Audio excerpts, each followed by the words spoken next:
رمضان کی سب سے بڑی تیاری کیا ہے کہ اپنے دلوں کو صاف کر لو پہلے سے.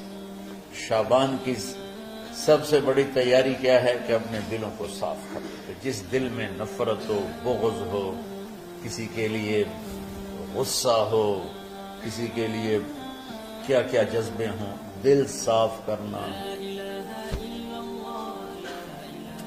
ہمارے گھروں میں روزانہ جھاڑو ہوتا ہے، یہاں مدرسے میں روزانہ صفائی ہوتی کہ نہیں ہوتی؟ کیونکہ دنیا کی اصل گندگی ہے تو جھاڑو ہاتھ سے نہیں چھوٹ سکتا.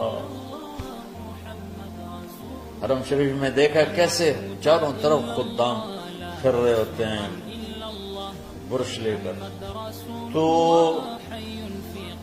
دل پہ غبار ایسے آتا ہے جیسے صحن میں غبار آتا ہے. دل پہ گندگی ایسے آتی ہے جیسے صحن میں آتی ہے. تو ہم نے نظام بنایا ہوا ہے، لوگ وہ کر رہے ہیں، وہ روزانہ جھاڑو دیتے ہیں. تمہارا دل ایک آنگن ہے، ایک صحن ہے، اس میں بغض، نفرت، حسد، پتہ نہیں کیا کیا گندگیاں آئیں گی اور آتی رہیں گی. بچوں ایک کام کرو، جھاڑو پکڑ لو صاف. یا اللہ معاملہ تجھ سے کرنا ہے، لوگوں سے نہیں. کسی نے برا کہا، کسی نے غیبت کی، کسی نے گالی دی، کسی نے دھکا دیا، کسی نے حق مارا، کسی نے کچھ کیا. یا اللہ تیرے سے میں نے اپنے دل کو سب سے صاف، میں نے اپنے دل کو سب سے صاف کیا. یہ اتنی بڑی عبادت ہے کہ بڑے بڑے نفلوں والے، تہجد والے، حج عمرے روزے والے تمہیں نہیں پکڑ سکتے، کیونکہ اس کا کرنے والا دنیا میں کوئی نہیں. نفل پڑھنے والے تو بے شمار ہیں، عمرے کرنے والے بے شمار ہیں، علماء بے شمار ہیں، حاجی بے شمار ہیں، سخاوت کرنے والے بے شمار ہیں، لیکن اس ٹکڑے کو صاف کرنے والا لاکھوں میں ایک بھی نہیں.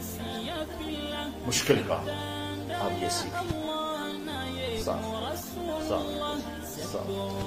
یہ رمضان کی سب سے بڑی تیاری اور علم کو حاصل کرنے کی سب سے بڑی چابی ہے کہ اپنے دل کو کھلا کرنا. کوئی چیز خالی ہوگی تو کچھ آئے گا.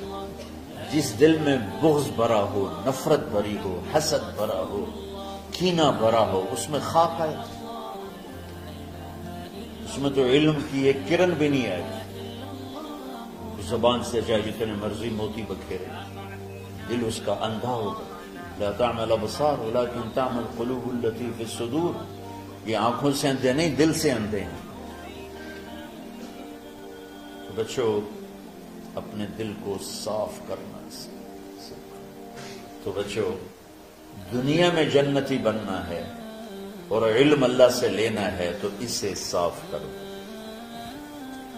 سب کی نفرت سے سب، اس نے مجھے یہ کیوں کہا، اس نے مجھے یوں کیوں دیکھا، اس نے میرے بارے میں یوں کیوں کہا، اس نے میرے بارے میں یہ کیوں لکھا. جس کی تعریف ہوتی میری کتنی برائی ہوتی. صرف تعریف تو نہیں، بھرا پڑا سوشل میڈیا، مجھے گالیاں